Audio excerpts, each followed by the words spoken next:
प्रभात मेरे प्यारे बच्चों। मैं आपकी हिंदी शिक्षिका शीला सिन्हा कक्षा 3 की हिंदी कक्षा में आपका स्वागत करती हूँ। आज मैं आपकी पाठ्य पुस्तक स्नेह प्रभा से पाठ 10 पढ़ाने जा रही हूँ, जिसका शीर्षक है पाप से घृणा करो, पापी से नहीं। जिसका शीर्षक क्या है? पाप से घृणा करो, पापी से नहीं। बच्चों, सबसे पहले तो मैं आप लोगों को पाप का अर्थ बताने जा रही हूँ। पाप का अर्थ क्या होता है? पाप का अर्थ होता है हमारे वैसे कर्म, हमारे वैसे काम जिसको करने से किसी दूसरे का बुरा हो, दूसरे को दुख पहुँचे, दूसरे को नुकसान हो तथा हमारी अपनी अंतर आत्मा भी दुखी हो, ऐसे काम को हम लोग पाप कहते हैं। बच्चों, कोई भी व्यक्ति जन्म से बुरा नहीं होता है। वह अनजाने में या अज्ञानतावश पाप कर बैठता है, तो हमें उस व्यक्ति से घृणा नहीं करनी चाहिए।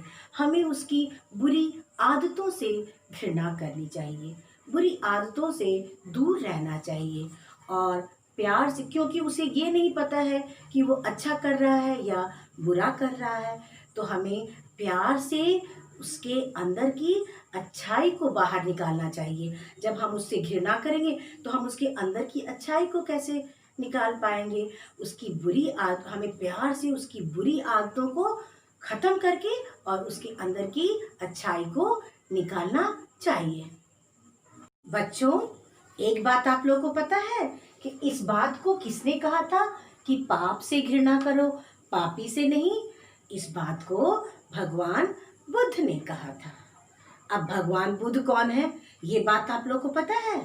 नहीं पता है तो आप लोगों को पता होनी चाहिए। भगवान बुद्ध बौद्ध धर्म के प्रवर्तक थे। उनकी ही शिक्षा पर बौद्ध धर्म का प्रचलन हुआ। उनका जन्म कपिलवस्तु के निकट लुम्बिनी वन में हुआ था और उनके बचपन का नाम सिद्धार्थ था। बच्चों, अब मैं आप लोगों को ये बताने जा रही हूँ कि गुरुकुल क्या होता है।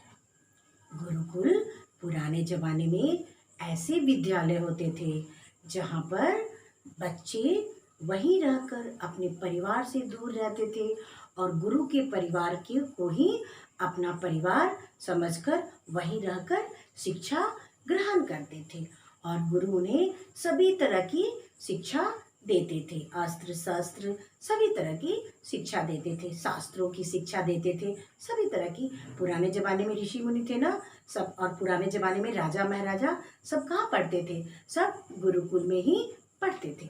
आप लोगों ने टीवी में भी देखा होगा, रामचंद्र जो थे गुरु वशिष्ठ के आश्रम में पढ़ रहे थे, वही गुरुकुल होता है। बच्चों, गुरुकुल में अमीर गरीब छोटे बड़े सभी के घर के बच्चे आकर पढ़ते थे। पता है ना, कृष्ण और सुदामा भी गुरु संदीपनी के आश्रम में पढ़ते थे।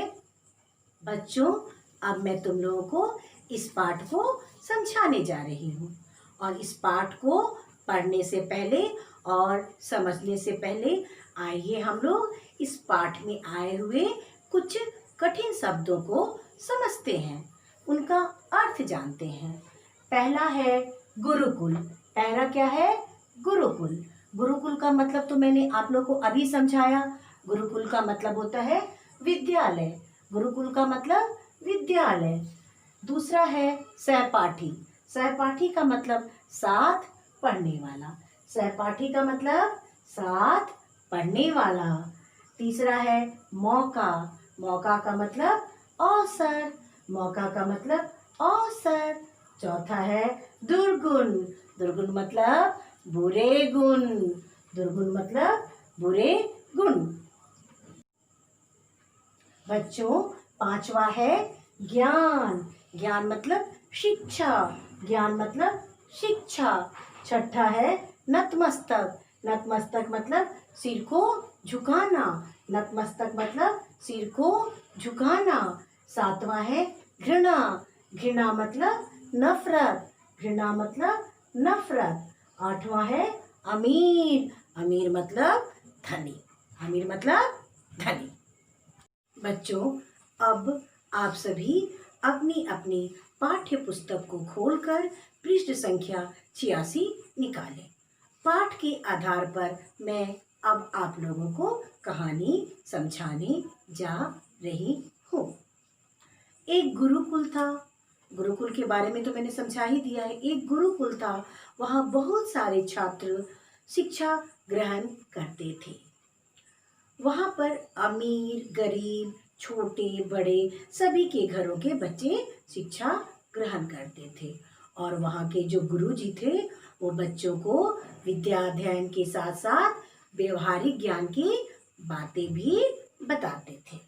व्यवहारिक ज्ञान का मतलब समझते हो? जो हमारे जीवन में हमारे व्यवहार में काम आए, सिर्फ पुस्तक में ही ना रहे, उसे हम लोग व्यवहारिक ज्ञान की बात कहते हैं। जैसे आप लोगों ने सेफ्टी रूल या सफाई के बारे में पुस्तक में तो पढ़ा, लेकिन जीवन में उपयोग नहीं करेंगे तो वो तो व्यर्थ है ना।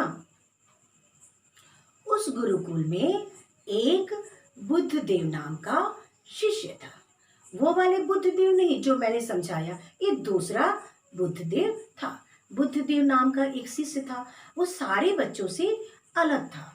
वह न सबके साथ मिलजुल कर रहता था, न सबके साथ खाता पीता था, और पढ़ाई लिखाई में, विद्या अध्ययन यानी पढ़ाई लिखाई में भी उसका मन नहीं लगता था। लेकिन गुरुजी जो थे उसे थोड़ा ज़्यादा मानते थे, उसे हर कुछ ज़्यादा देते थे, उसका खास ख्याल रखते थे, उसे खाने पीने की चीज़ें भी सबसे ज़्यादा देते थे। ये सब बातें दूसरे बच्चे को अच्छी नहीं लगती थी, ये सब बातें दूसरे बच्चे को बहुत अकड़ती थी। उन लोगों को लगता है कि गुरुजी उसको ज़्यादा मानते हैं, जबकि वो तो उसके अंदर तो बहुत सारी बुराइयां हैं। और उन लोगों ने एक दिन क्या योजना बनाई, वे सारे बच्चे मिलकर गुरुजी के पास गए और उन लोगों ने गुरुजी को बुद्धदेव की शिकायत लगाई। क्या शिकायत लगाई? उन लोगों ने कहा कि गुरुदेव, आप बुद्धदेव को ज़्यादा मानते हैं, जबकि वह दुर्गुणों की खान है। उसके अंदर बहुत सारी बुराइयां हैं। हम लोग तो सोचते हैं, हम लोग चाहते हैं कि उसको हम लोग इस गुरुकुल से निकाल दें। गुरुदेव ने सारे बच्चे की बातें बड़े ध्यान से सुनी। अब गुरुदेव अंदर अंदर मुस्कुरा भी रहे थे, वो अंदर अंदर सोच रहे थे कि क्या करें। तब उन्होंने सारे बच्चे को बुलाया और उन लोगों को समझाया कि देखो बच्चों, अब इस सृष्टि को बनाने वाले परमात्मा, इस पूरी दुनिया को बनाने वाले परमात्मा जब उसको इस धरती से नहीं उठाए, उसको पूरी धरती सौंप दी, वो जब उसको यहाँ से नहीं हटा रहे हैं, बिगाड़ रहे हैं, धरती से नहीं उठा रहे हैं, तो हम और तुम कौन होते हैं उसको इस गुरुकुल से निकालने वाले? बताओ। अब गुरुदेव ने अपने शिष्यों को समझाया। क्या समझाया? समझाया कि तुम लोगों को बुद्धदेव से घृणा नहीं करनी चाहिए, उसके कार्यों से घृणा करनी चाहिए। बुद्धदेव से कभी मत घृणा करो, वो तुम्हारा सहपाठी है, वह तुम लोगों के साथ पढ़ता है। बुद्धदेव जो था वो छिपकर गुरुजी की सारी बातों को सुन रहा था। जब वो सुना तो उसे बहुत ग्लानि हुई, उसे बहुत अंदर से बुरा लगा और वो आकर गुरुजी के चरणों में नतमस्तक हो गया, मतलब गुरुजी के चरणों में गिर पड़ा और उसने निश्चय किया कि अब से वो ऐसी गलती नहीं करेगा। अब से वो सभी अपने सहपाठियों के साथ मिलजुल कर रहेगा, ऐसा उसने निश्चय किया। और उसके बाद उसने वैसा ही व्यवहार किया और उसके बाद उसने कभी भी ना अपने सहपाठियों को और ना अपने गुरुजी को शिकायत का मौका दिया। इसका मतलब वो पूरी तरह सुधर चुका था, उसकी आदत बदल चुकी थी। तो इसलिए बच्चों, जब तुम्हारी भी कक्षा में किसी बच्चे के अंदर गंदी आदत हो, बुरी आदत हो, तो तुम्हें उससे घृणा नहीं करनी चाहिए। तुम सब मिलकर उसकी बुरी आदत को सुधारो, उसकी अच्छी आदत को बाहर निकालो, उसे अच्छा बच्चा बनाओ। समझ गए ना?